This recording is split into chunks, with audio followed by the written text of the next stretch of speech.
Hello दोस्तों, स्वागत है आपका एक और नए क्लास में। फर्स्ट सेमेस्टर जूलॉजी की 2-3 वीडियोस आज और पब्लिक कर रहे हैं और जल्द ही पूरा जो पिछले साल का पेपर है उसका वन शॉट आज शाम तक या फिर कल सुबह तक अपने मेन चैनल पर पोस्ट हो जाएगा। ये सारे क्वेश्चंस देख डालिए, आपका पेपर बहुत अच्छा होगा भाई। ठीक है, जैसे एक क्वेश्चन शॉर्ट में आया हुआ है, इस वीडियो में हम लोग 4 शॉर्ट क्वेश्चंस की बात कर रहे हैं जो पिछले साल आए हुए हैं। कौन कौन से क्वेश्चन है भाई? पहला एक क्वेश्चन है पेनिट्रेंस एंड एक्सप्रेसिविटी क्या होती है। तो बहुत ही आसान है। पेनिट्रेंस क्या होता है? किसी जीन का फिनोटाइप। फिनोटाइप क्या होता है भाई? सरल भाषा में जीन के जो लक्षण आसानी से दिखाई दे जाते हैं उन्हें फिनोटाइप कह देते हैं भाई। ठीक है, तो किसी जीन का फिनोटाइप एक्सप्रेस होने की संभावना को पेनिट्रेंस कहते हैं। यानी जो लक्षण आपको दिख रहे हैं वो क्या दिख भी रहे हैं या नहीं दिख रहे हैं, कि किसी किसी में पतला लक्षण दिखाई दे रहे हैं, किसी किसी में लक्षण दिख ही नहीं रहे हैं। तो लक्षणों के दिखने की जो संभावना है उसे ही हम लोग कहते हैं पेनिट्रेंस। ठीक है, अर्थात कितने प्रतिशत इंडिविजुअल्स में वे जीन दिखाई देते हैं भाई। ठीक, इंडिविजुअल्स मतलब कौन कौन से ऐसे वो जीव हैं जिनमें वो जीन्स हमें दिखाई देंगे, उसे हम लोग कह देंगे पेनिट्रांस, उसकी परसेंटेज को भाई। ठीक, तथा किसी जीन द्वारा फिनोटाइप कितनी तीव्रता से या किस स्तर पर व्यक्त होता है और जब वो दिखेगा तो उसका लेवल कितना होगा और कितनी तेजी से वो दिखाई देगा, इसे हम लोग एक्सप्रेसिविटी कहेंगे। एक्सप्रेस का मतलब ही क्या होता है? व्यक्त होना। तो आप ऐसे करके याद रख सकते हो कि जितनी तेजी से वो एक्सप्रेस होगा, व्यक्त होगा, उसे ही हम लोग कहेंगे एक्सप्रेसिविटी। और पेनिट्रेंस क्या होगा? जो संभावना है उसके दिखाई देने की, उस लक्षण के फिनोटाइप के दिखाई देने की जो संभावना होती है उसे पेनिट्रेंस कहते हैं भाई। ठीक है, 2 नंबर में ये क्वेश्चन आया हुआ है और भैया 2 परिभाषाएं पूछी हैं, एक पेनिट्रांस की, एक एक्सप्रेसिविटी की। यानी एक एक नंबर में अगर आपको इसे लिखना है तो इतना ये पर्याप्त है कि कितनी तरीके से आप इसे व्यक्त करोगे और कितनी तेजी से ये व्यक्त होगा। साइटोप्लाज्मिक इनहेरिटेंस क्या होता है? बहुत ही आसान है। ऐसा वंशानुक्रम जो न्यूक्लियस के बजाय साइटोप्लाज्म के जो ऑर्गन्स होते हैं, ध्यान से समझिए, ऐसा वंशानुक्रम का मतलब क्या है? मतलब माता पिता के लक्षण आप तक पहुंच रहे हैं फिर उससे आगे बढ़ रहे हैं, ये वंश का क्रम हो गया वंशानुक्रम।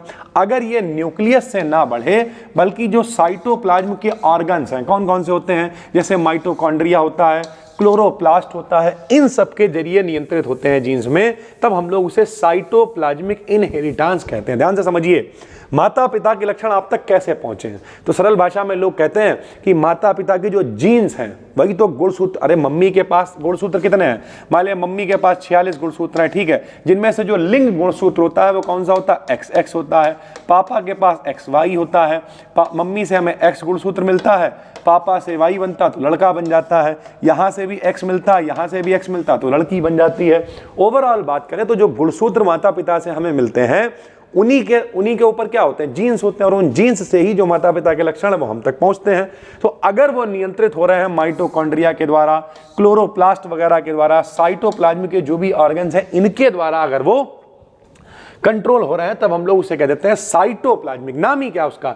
Cytoplasmic inheritance. यानी जो साइटोप्लाज्मिक है, साइटोप्लाज्म है, उसके द्वारा अगर कंट्रोल होगा तो साइटोप्लाज्मिक इनहेरिटेंस कहलाएगा भाई। ठीक है, अगला है क्रोमोसोमल एनोमलीज क्या होता है? क्रोमोसोम का मतलब क्या? गुणसूत्र।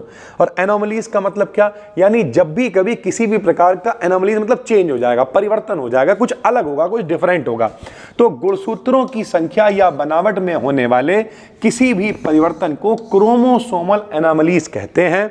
जैसे भैया डाउन सिंड्रोम हो जाता है, टर्नर सिंड्रोम हो जाता है, इस तरीके की जो बीमारियां होती हैं उनमें होता क्या है? मनुष्य में गुणसूत्रों की संख्या कितनी होती है भाई? 46 होती है।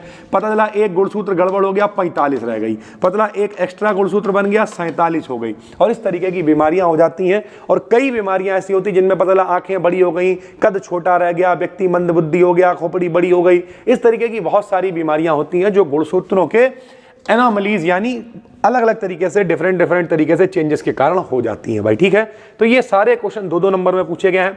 अगला क्वेश्चन है प्लाज्मोडियम। मेरे भाई प्लाज्मोडियम हमने आपको लॉन्ग में कराया हुआ है, ये 25 नंबर लॉन्ग तक में आ जाता है। इसका लाइफ साइकिल क्या है, कैसे फैलता है, इसके होस्ट क्या है, सब कुछ लॉन्ग में कराया हुआ है जो प्लेलिस्ट में आपको मिल जाएगा। ठीक भाई, शॉर्ट में अगर 2 नंबर में आ जाए तो पूरी कहानी थोड़ी लिखनी है, तो आप लिख दोगे प्लाज्मोडियम क्या होता है? एक पैरासिटिक प्रोटोजोआ होता है। उसमें हमने बताया हुआ था आपको, प्रोटोजोआ है जो क्या करेगा, इसी के कारण मलेरिया रोग होता है भाई। ठीक, और मलेरिया रोग फैलता कैसे है?